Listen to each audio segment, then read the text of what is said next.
जिस मुख्यमंत्री के पीछे ईडी जाए, जिन मुख्यमंत्री के पीए और आप सचिव जेल के सलाखों के अंदर बंद हो जाए, जिन मुख्यमंत्री के शासनकाल के वैसे आईएएस ऑफिसर जेल के सलाखों के पीछे चले जाएं, इससे बड़ा दुर्भाग्य कुछ नहीं हो सकता है। चाहे आप मुख्यमंत्री जी से यह पूछे कि मजदूरों के क्षेत्र में, किसानों के क्षेत्र में, युवाओं के क्षेत्र में, महिलाओं के क्षेत्र में, बच्चों के लिए आपने किया क्या है। आपके साहेबगंज में जिस प्रकार की गंदी राजनीति, पत्थरों को बेच दिया गया, बालू को बेच दिया गया, सुरक्षा के मामले में भी जीरो। 3 वर्ष में मुख्यमंत्री जी यह बताएं, केवल 1000 लोगों की बात करें कि 1000 लोगों को आपने क्या नौकरी दिलाया। ये आदिवासियों का ये भला नहीं चाहते हैं, ये केवल अपने परिवार का भला चाहते हैं। इसलिए यह नीति जो है, हेमंत सोरेन ने नियोजन नीति को लाया ही नहीं, इन्होंने केवल लोगों को आईना दिखाया, नौकरी तो दे नहीं सकते। 1932 का खतियान केवल सपनों का वोट बैंक की राजनीति है, इससे किसी को कोई भला होने वाला नहीं। नमस्कार, सोशल संवाद में आप सभी का स्वागत है। जैसा कि आपको पता है, आज हेमंत सोरेन सरकार का 3 वर्ष पूरा हो चुका है। आज ही के दिन हेमंत सोरेन ने मुख्यमंत्री का शपथ लिया था। इसी को लेकर आपके मन में भी सवाल होता होगा कि 3 वर्ष में क्या रिपोर्ट कार्ड है। तो हमारे साथ बात करने के लिए वरिष्ठ नेता अभय सिंह जी मौजूद है। सर, पास या फेल हेमंत सोरेन?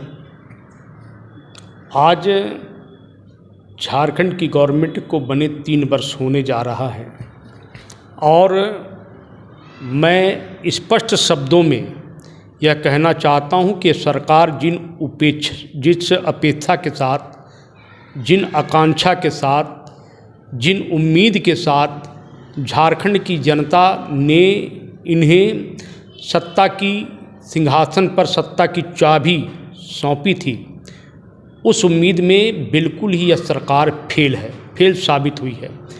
3 वर्ष में के पहले जब इन्होंने चुनाव लड़ने में, जब झारखंड के कोने कोने में राज्य के मुख्यमंत्री हेमंत सोरेन जी जब प्रत्याशी बनकर या मुख्यमंत्री के दायित्व बनकर के या जनता के बीच में गए थे, तो उन्होंने कहा था कि मैं प्रत्येक वर्ष झारखंड के युवाओं को 5 लाख लोगों को नौकरी दूंगा। और उन्होंने कई वादे झारखंड की जनता के बीच में किए, लेकिन आज पूरे 3 वर्ष हो गए। 3 वर्ष में मुख्यमंत्री जी यह बताएं, केवल 1000 लोगों की बात करें कि 1000 लोगों को आपने क्या नौकरी दिलाया। हाँ, उन्होंने ज़रूर एक इजाफा किया कि पूरे झारखंड को एक आग में, आपसी वैमनस्यता में, आपसी मनमुटाव में इन्होंने जोड़ दिया, जबकि राजा का कर्तव्य होता है कि अपने क्षेत्र में शांति व्यवस्था कायम करवाना, सत्ता का सुशासन देना, सत्ता के लाभ जन जन के बीच में पहुंचाना। लेकिन माननीय मुख्यमंत्री जी 3 वर्ष के अंदर में पूरे जात पात की विद्वत्ता पूरे राज्य में फैलाए, किस प्रकार खतियान के नाम पर लोगों को लड़वाए, किस प्रकार बाहरी भीतरी का नारा देकर लोगों को लड़वाने का काम करे। आप एक तरफ बाहरी भीतरी की बात करते हैं और दूसरे तरफ बाहर के लोगों को आप मंत्री बना देते हैं, राज्य के मंत्री पद में सुशोभित दे देते हैं। चाहे आप मुख्यमंत्री जी से यह पूछे कि मजदूरों के क्षेत्र में, किसानों के क्षेत्र में, युवाओं के क्षेत्र में, महिलाओं के क्षेत्र में, बच्चों के लिए आपने किया क्या है। ना कृषि के क्षेत्र में किए, ना खदान के क्षेत्र में किए हैं। आज पूरे, अगर आप धनबाद से लेकर साहेबगंज की प्रकरण को देख लें, आप गोड्डा के प्रकरण को देख लें, आप हजारीबाग चले आएँ, सभी जगह में कोयला की लूट मची है।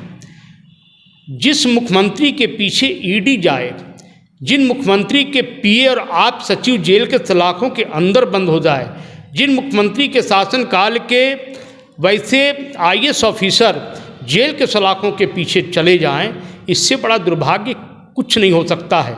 सर, एक बात था, जैसे पूर्व विधायक कह रहे कि 2 साल तो कोरोना में बीत गया, जो रिपोर्ट मांगना 1 साल का मांगिए।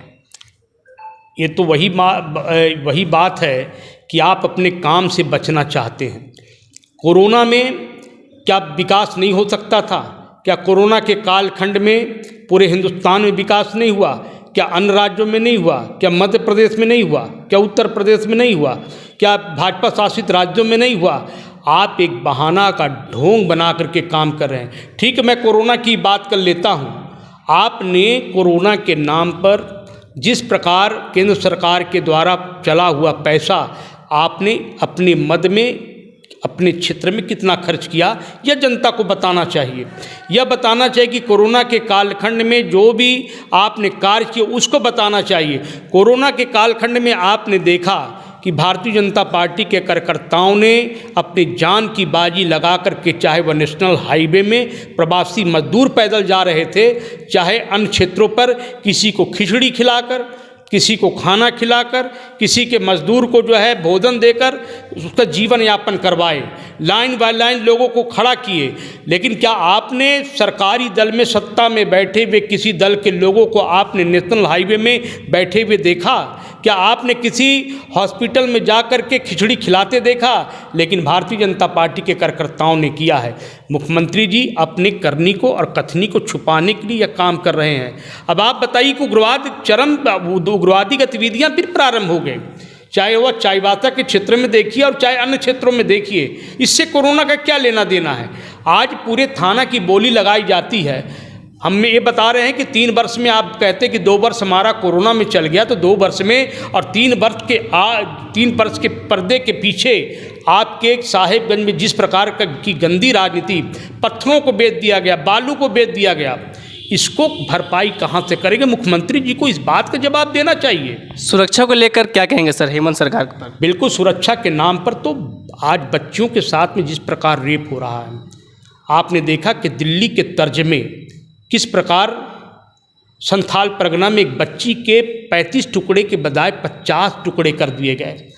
आए दिन आप बच्चियों के बलात्कार को देख रहे हैं, आए दिन बच्चियां असुरक्षित हैं, आए दिन लोग फांसी लगा कर मर रहे हैं। इनके दरोगा, इनके थाना प्रभारी रूपा तिर्की, वह भी फांसी के फंदे में चढ़ गए। जब मुख्यमंत्री जी से पूछा गया कि मुख्यमंत्री जी से सीबीआई की जांच कर दीजिए, उनके परिजन बोल रहे हैं, उनके परिवार के लोग बोल रहे हैं, झारखंड की जनता बोल रही है, लेकिन मुख्यमंत्री जी ने उस पर कोई अमली जामा नहीं पहनाए। वे इसको छिपाने के लिए, क्योंकि उनके लोग फंस रहे थे, उनके नज़दीकी लोगों की गतिविधियां उनके साथ संलिप्त थी, और जिसका नतीजा निकला कि रूपा तिर्की हत्याकांड का सीबीआई जांच नहीं हुआ। सुरक्षा के मामले में भी जीरो। जब इनके प्रशासन के लोग ही असुरक्षित हैं तो जनता को सुरक्षा कहाँ से दे सकती है? जैसा कि सर सरकार बनने के समय हेमंत सोरेन ने कहा था कि हम आदिवासियों को आगे बढ़ने का मौका दें, क्या आगे बढ़ने का मौका दे रही है आदिवासी को? देखिए, सबसे पहला उदाहरण कि ये आदिवासियों का ये भला नहीं चाहते हैं,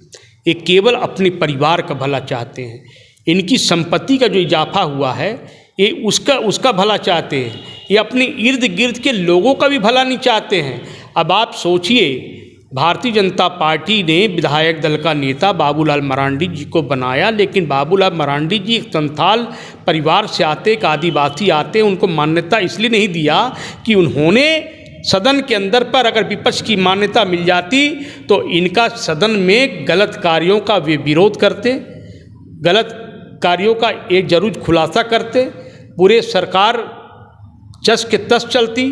तो इससे भयभीत होकर ये आदिवासियों को भी भला नहीं चाहते हैं। आप देख सकते हैं 1932 खतियान और आरक्षण। देखिए, 1932 का खतियान का मैं स्वागत करता हूँ, लेकिन टेक्निकल मुख्यमंत्री जी पूरे झारखंड की जनता को धूल में झोंकना चाहती है। जब पूरे राज्य में 1908 और 11 में सर्वे हुआ, खतियान बना, और उसके बाद अंतिम सर्वे सेटलमेंट के आधार पर 1964 में खतियान बना।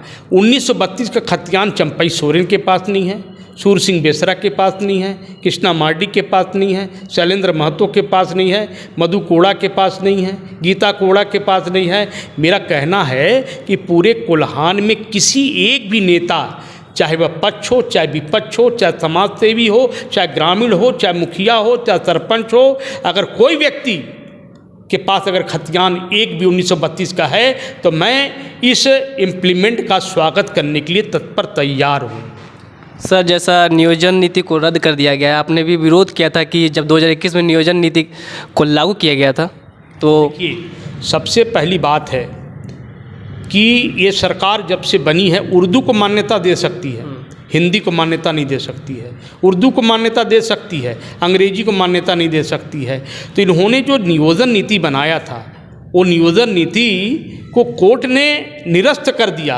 तो इससे यह साफ प्रतीत है कि आपने युवाओं को देख कर के नहीं बल्कि जात पात के नाम पर, रंग भेद के नाम पर, बाहरी भीतरी के नाम पर, वोट बैंक के नाम पर गलत तरीके से गलत उपयोग करते हुए जिस प्रकार आपने नियोजन नीति बनाया, उस नियोजन नीति का सरकार जनता तो विरोध कर ही रही थी, और जब ये मामला कोर्ट में गया तो कोर्ट ने इसे निरस्त कर दिया, और जिसका नतीजा ये निकला कि नियोजन नीति बिल्कुल ही निरस्त हो गया।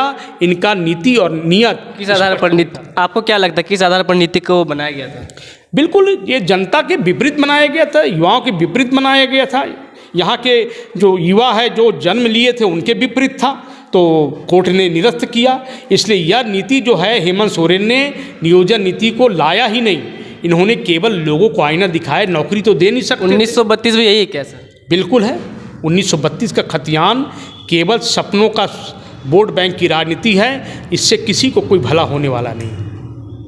तो आप क्या कहना चाहेंगे इस 3 साल के जो रिपोर्ट कार्ड में उनका? 3 वर्ष के कालखंड में हेमंत सोरेन जात पात की राजनीति किए, खंडित विखंडित की राजनीति किए, देशद्रोहियों का समर्थन जो कर रहे उसका राजनीति किए, अपराधियों की राजनीति किए, वे ऐसे अलगाववादी ताकतों को मजबूत करने के लिए राजनीति किए। एक छोटा सा उदाहरण कि पशु तस्करी के मामले में मुख्यमंत्री बोलते हैं कि पशु तस्करी को रोको मत।